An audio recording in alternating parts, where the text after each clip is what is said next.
सत्र में हम लोग Mendelian genetics in man family का अध्ययन करेंगे और ये हमारे टॉपिक नंबर 9.2 में दिया हुआ है, राइट। तो टॉपिक नंबर 9.2 अगर आप देखेंगे तो उसमें जो टॉपिक है उसके अंतर्गत Mendelian genetics in man family study, जिसमें single factor, multi factorial inheritance, polygenic inheritance, lethal और सब लीथल जीन के बारे में हमें पढ़ना है। लेकिन आज का ये जो सत्र है, इस सत्र में हम सिर्फ एक चीज़ समझने का प्रयास करेंगे, सिंगल फैक्टर यानी मोनोजेनिक इनहेरिटेंस को हम समझने का प्रयास करेंगे। मोनोजेनिक इनहेरिटेंस, राइट, यानी एक लक्षण की जो वंशागति है, एकल कारक की जो वंशागति है, इसका हम अध्ययन करने का प्रयास करेंगे। और ये टोटली मेंडल के लॉ ऑफ इनहेरिटेंस यानी मेंडल का जो वंशागति का नियम है उसी मेंडल के वंशागति के नियम पर आधारित है। तो मेंडल की जो वंशागति का नियम है उसके अंतर्गत 4 महत्वपूर्ण कंपोनेंट हैं। लॉ ऑफ यूनिट कैरेक्टर यानी एक लक्षणों के वंशागति के संदर्भ में नियम, दूसरा है लॉ ऑफ डोमिनेंस यानी प्रभाविता का नियम, और तीसरा है लॉ ऑफ सेग्रीगेशन यानी पृथक्करण का नियम, और चौथा है लॉ ऑफ इंडिपेंडेंट असॉर्टमेंट यानी स्वतंत्र अपविभजन का सिद्धांत। इन चारों चीज़ों को हम लोगों ने इसके पहले के क्लास में उसको देखा है, उसका विश्लेषण किया है और उसको प्रैक्टिकली हम लोगों ने समझ लिया है। तो आज हम उसी मेंडल का जो नियम है वो मनुष्य के एक लक्षण की वंशागति में किस प्रकार से उसका उपयोग किया जाता है, इसको हम लोग समझने का प्रयास करेंगे। क्योंकि मेंडल ने कहा था कि प्रत्येक लक्षण एक कारक के द्वारा निर्धारित होता है जो युग्म विकल्पी अवस्था में रहता है, जिसमें एक एलील माता से और एक एलील पिता से आता है, यानी हाफ एलील माता से आता है और हाफ एलील पिता से आता है। और हेटेरोजाइगस कंडीशन में जो डोमिनेंट एलील होता है वही स्वयं को एक्सप्रेस करता है। डोमिनेंट एलील अपने आप को होमोजाइगस कंडीशन में भी एक्सप्रेस करता है, लेकिन रिसेसिव एलील केवल और केवल अपने आप को होमोजाइगस कंडीशन में एक्सप्रेस करता है। तो ये जो मेंडल का नियम है इसको रिमेंबर रखना है और किस तरह से मनुष्य के एकल लक्षणों की वंशागति में उपयोगी है, इसको देखने का हम प्रयास करेंगे। जैसा कि हम जानते हैं कि मेंडल ने जिन चीज़ों को कारक के रूप में प्रस्तुत किया था, आज हम जानते हैं कि वो जीन है और जीन ही वंशागति का महत्वपूर्ण कारक है। इसलिए यहाँ सिंगल फैक्टर की जगह मोनोजेनिक इनहेरिटेंस ज़्यादा उपयुक्त शब्द है इसके लिए। एकल लक्षणों की वंशागति, तो जैसा कि मेंडल ने अपने जो सिद्धांत है, जो थ्योरी है मेंडल का, उसने मटर के पौधों पर एक्सपेरिमेंट करके अपने सिद्धांत का प्रतिपादन किया था।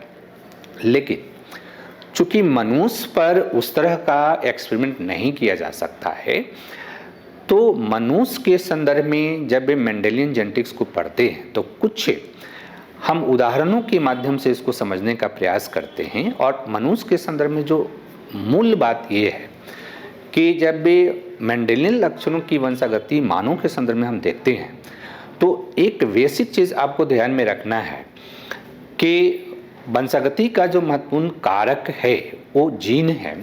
जीन जो है वो डीएनए का बना होता है और जीन क्रोमोसोम पर अवस्थित होता है, गुणसूत्र पर अवस्थित होता है, और गुणसूत्र के माध्यम से ही एक पीढ़ी से दूसरी पीढ़ी में वंशागत होता है। ये इसके संदर्भ में जो कॉन्सेप्ट है इसको आप लोग रिमेंबर रखेंगे। इस कॉन्सेप्ट के बाद हम इसका एप्लीकेशन करेंगे मनुष्य के संदर्भ में। तो देखिए, मनुष्य के संदर्भ में जब आप एप्लीकेशन की बात करते हैं, जैसा कि हमने कहा कि जो जीन है, राइट, जीन ही निर्धारित करता है लक्षणों का, और जीन मनुष्य में गुणसूत्र पर अवस्थित होता है। लेकिन जब आप गुणसूत्र का अध्ययन करेंगे, क्रोमोसोम का अध्ययन करेंगे, तो क्रोमोसोम मानव के संदर्भ में 2 तरह के क्रोमोसोम होते हैं। एक क्रोमोसोम को हम कहते हैं दैहिक क्रोमोसोम, दैहिक गुणसूत्र, जिसको अंग्रेजी में बोलते हैं ऑटोसोमल क्रोमोसोम, और दूसरा हम बोलते हैं लिंग गुणसूत्र, राइट, लिंग गुणसूत्र, जिसको हम बोलते हैं सेक्स क्रोमोसोम। तो मनुष्य में जो दैहिक क्रोमोसोम है इसकी संख्या होती है 22 पेयर, यानी 22 जोड़ा, यानी कि 44 गुणसूत्र जो होता है वो दैहिक गुणसूत्र होता है। और सेक्स क्रोमोसोम जो है ये मादा यानी महिलाओं में सेक्स क्रोमोसोम की जो स्थिति है वो XX फॉर्म में, और नर यानी मेल में जो सेक्स क्रोमोसोम की स्थिति है वो XY फॉर्म में। और इस तरह से मनुष्य में टोटल नंबर ऑफ गुणसूत्र जो होता है वो 46 होता है, और इन्हीं गुणसूत्रों पर जीन अवस्थित होता है, और इन्हीं गुणसूत्रों के माध्यम से जीन एक पीढ़ी से दूसरी पीढ़ी में आनुवंशिक लक्षणों की वंशागति करता है। मेंडल ने जो आनुवंशिक का सिद्धांत प्रतिपादित किया वो मनुष्य में भी उस सिद्धांत का क्रियान्वयन किया जाता है, वो लागू होता है। और इस टॉपिक के अंतर्गत हमें उसी चीज़ का अध्ययन करना है कि कैसे मेंडेलियन जो जेनेटिक्स है वो मानव के संदर्भ में लागू होता है। तो फर्स्ट जब हम इसको अध्ययन करने का प्रयास करते हैं तो ध्यान ये रखना है कि जब लिंग गुणसूत्र जो है इसमें X जो गुणसूत्र है, इस X गुणसूत्र में भी जो जीन होगा या तो प्रभावी होगा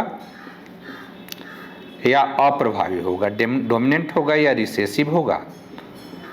और जो दैहिक गुणसूत्र है इसमें भी जो आपका जीन होगा या तो प्रभावी होगा या अप्रभावी होगा, राइट।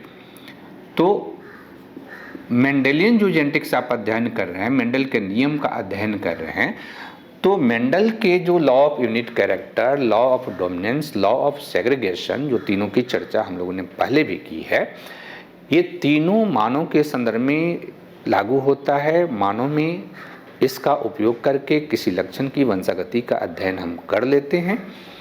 लेकिन मानव के संदर्भ में जब हम लक्षणों की वंशागति का अध्ययन करते हैं एकल कारक का, तो चूंकि इस तरह के गुणसूत्र में अंतर होता है, तो एकल कारक जो वंशागति है, इस एकल कारक वंशागति को आप मुख्य रूप से इस रूप में आप देख सकते हैं कि एक तो दैहिक के गुणसूत्र यानी ऑटोसोमल क्रोमोसोम वंशागति, और ऑटोसोमल क्रोमोसोम वंशागति जो होता है ये दो तरह के होगा। ऑटोसोमल क्रोमोसोम प्रभावी वंशागति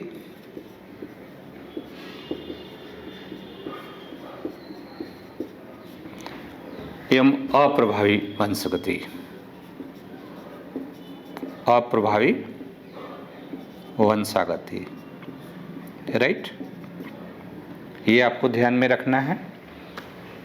और दूसरा जो यहाँ लिंग गुणसूत्र है, तो लिंग गुणसूत्र को आप दो भाग में बांट दीजिए। एक तो X लिंग गुणसूत्र और दूसरा Y लिंग गुणसूत्र।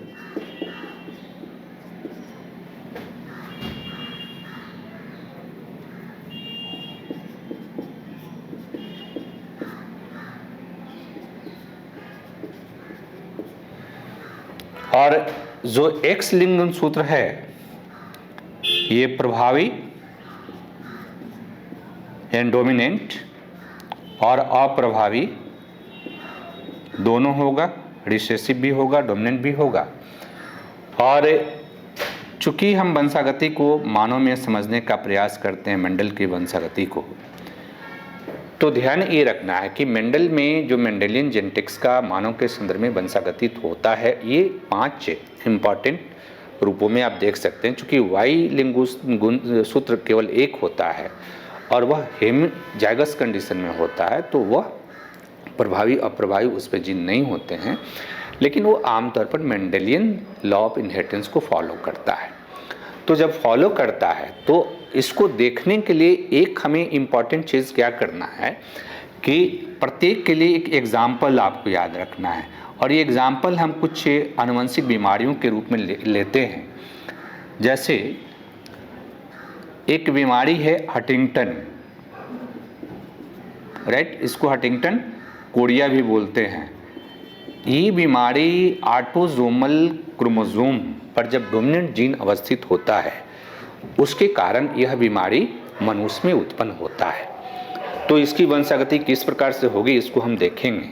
और अप्रभावी वंशागति का एग्जाम्पल है, ये है एक बीमारी है phenyl ketonuria, right, phenyl ketonuria. ये आपको याद रखना है क्योंकि एक एक बीमारियों का एग्जाम्पल दे करके हम इसको समझने का प्रयास करेंगे। और एक्स लिंग गुणसूत्र पर अगर डोमिनेंट जीन है तो इससे प्रभावित जो एग्जाम्पल है बीमारी का वो है हाइपोफास्फेटेमिया, राइट, हाइपोफास्फेटेमिया।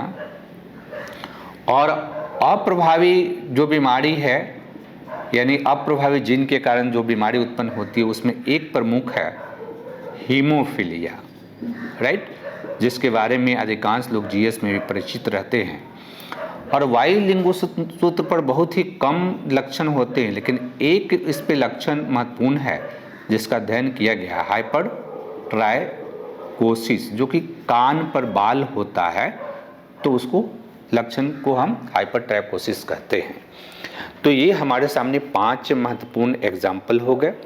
अब ये देखना है कि मेंडल के नियम के अनुसार कैसी इसकी वंशागति होती है। तो वंशागति को समझने के लिए हम लोग सिंपली डायग्रामेटिक के प्रेजेंटेशन के माध्यम से वंशागति को समझते हैं। याद रखिए मेंडल ने अपने लॉ में क्या कहा कि प्रत्येक लक्षण एक कारक के द्वारा निर्धारित होता है जो युग्म विकल्पीय अवस्था में होता है, जिसमें हाफ एलील यानी आधा एलील माता से आता है और आधा एलील पिता से आता है। और हेटेरोजाइगस स्थिति में केवल डोमिनेंट एलील अपने आप को एक्सप्रेस करता है। डोमिनेंट एलील अपने आप को होमोजाइगस अवस्था में भी एक्सप्रेस करता है, जबकि रिसेसिव एलील अपने आप को केवल और केवल होमोजाइगस स्थिति में एक्सप्रेस करता है। ये मेन फार्मूला है मेंडल का, मेन लॉ है मेंडल का। अब उसको देखें कि ये कैसे मानों के संदर्भ में इसको हम लागू करते हैं और ख़ास करके सिंगल फैक्टर के संदर्भ में।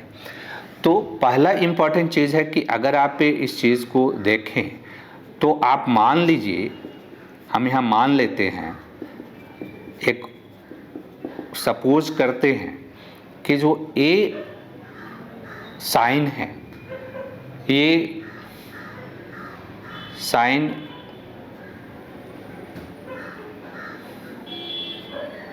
आपको उत्परिवर्तित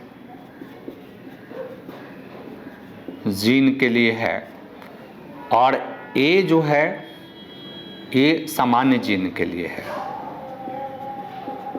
राइट। अब चूंकि एक चीज़ ध्यान रखना है कि दैहिक के गुणसूत्र पर जो जीन होता है उसकी वंशागति में सेक्स के आधार पर किसी प्रकार का अंतर नहीं होता है। तो अगर इस तरह की स्थिति अगर है तो आप मान लीजिए कि अगर हस्बैंड जो है, हस्बैंड को हम एज से यहाँ इंडिकेट करते हैं कि हस्बैंड के पास म्यूटेंट जीन है एक और वाइफ जो है नॉर्मल है, तो फिर इसके बीच अगर क्रॉस कराया जाएगा यानी इन दोनों के बीच अगर से रिप्रोडक्शन होता है तो उसका रिजल्ट क्या होगा। तो उसका रिजल्ट इस स्थिति में रिजल्ट आप जो देखेंगे कि 50% जो संतान है, 50% संतान यहाँ पर ये क्या है, रोगी है, यानी इसमें हंटिंगटन कोरिया होगा। और 50% संतान जो है ये सामान्य होगा, उसमें बीमारी नहीं होगी। तो आप इस तरह के और भी एग्जाम्पल बना करके और आप इसको एक्सप्रेस कर सकते हैं। चूँकि यहाँ पर प्रभावी जीन की हम बात करते हैं, प्रभावी जीन स्वयं को सिंगल मतलब डोज में भी एक्सप्रेस करता है। तो यहाँ देखिए ए, अगर बड़ा ए जो है वो म्यूटेट जीन को रिफ्लेक्ट करता है, तो अगर 2 में बड़ा ए है तो ये दोनों संतान जो है एक तरह से रोगी हो जाते हैं। इसी तरह से अप्रभावी जीन की जब बात करेंगे तो अप्रभावी जीन में जब आप मान लेते हैं इस तरह की कंडीशन कि ए जो है ये उत्परिवर्तित जीन को रिफ्लेक्ट कर रहा और ए जो है सामान्य जीन को रिफ्लेक्ट कर रहा, तो अगर ए और ए कंडीशन है तो यहाँ पर रोगी नहीं होगा, वाहक होगा, क्योंकि ये आपको रिसेसिव जीन है। और यहाँ रोगी तभी होगा जब दोनों यानी डबल डोज में होगा, होमोजाइगस स्थिति में होगा, तो यहाँ पर रोगी होगा। तो आप जब कंडीशन लेंगे, जैसे मान लिया जाए कि आप कंडीशन लेते हैं कि यहाँ पर जो हस्बैंड है ये इसकी कंडीशन करियर के रूप में है और वाइफ जो है ये नॉर्मल है, तो इनके बीच अगर रिप्रोडक्शन होता है तो उसका क्या रिज़ल्ट होता है, तो उसका रिज़ल्ट आपको आएगा कि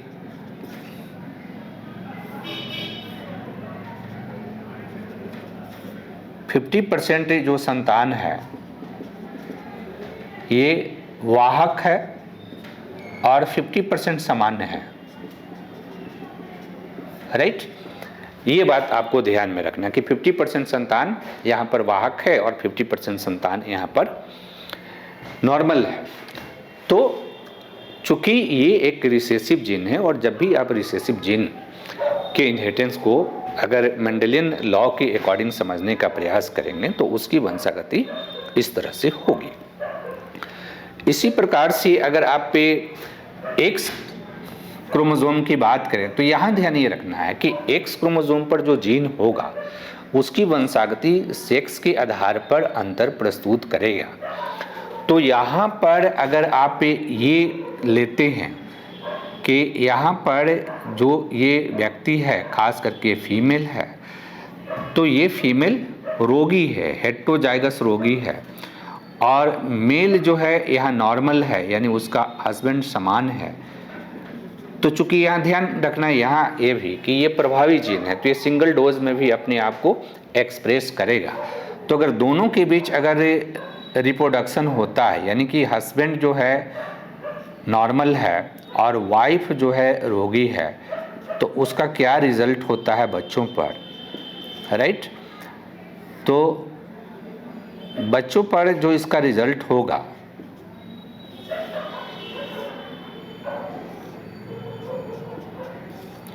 उसके अंतर्गत आप देख सकते हैं कि जो 25% डॉटर है ये रोगी है एंड 25% डॉटर जो है ये नॉर्मल है, और 100% जो है, सॉरी यहाँ 50% आप कर सकते हैं, 50% जो है डॉटर, 50% डॉटर रोगी है और 50% डॉटर जो है नॉर्मल है, लेकिन 100% सन जो है ये नॉर्मल होते हैं इस कंडीशन में, राइट। तो इस तरह के और भी आप कंडीशन का निर्माण करके और चीज़ों को एक्सप्रेस कर सकते हैं।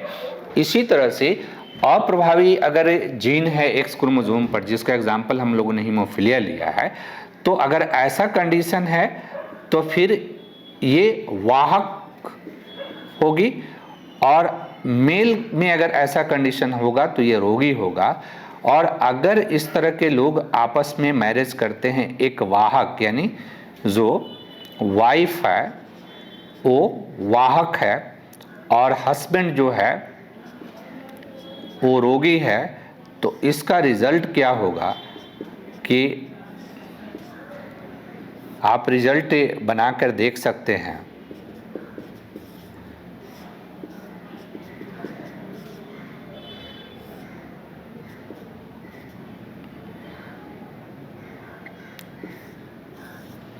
कि इसमें क्या हो रहा है कि 50% जो इसकी डॉटर है वो रोगी होगी, 50% करियर होगी, और 50% सन जो है वो रोगी होगा, 50% सन जो है एक तरह से नॉर्मल होगा। तो और भी आप कंडीशन इसका क्रिएट करके आप इसको समझ सकते हैं। और वाई गुणसूत्र पर जो जीन होगा केवल मेल लाइन में उसका एक्सप्रेशन होगा। जैसे मान लिया जाए कि किसी मेल पर अगर ये डिफेक्टिव जीन है और वह मेल जो है फीमेल के साथ, नॉर्मल फीमेल के साथ विवाह करता है, तो इसकी वंशागति केवल और केवल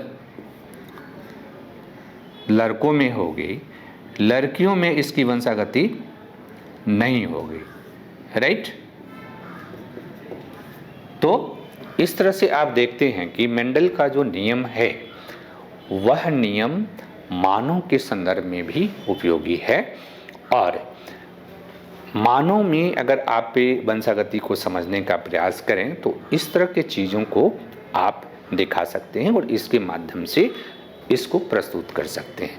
एक चीज़ हमेशा ध्यान में रखना है कि इसको लेकर के जो हिंदी और इंग्लिश का जो सवाल उठाया जाता है उस सवाल में कोई दम नहीं है। अगर आपकी भाषा पर अच्छी पकड़ है, आपके पास बेहतर नॉलेज है, तो फिर आप आराम से चीज़ों को प्रस्तुत कर सकते हैं और समझ भी सकते हैं। Thank you.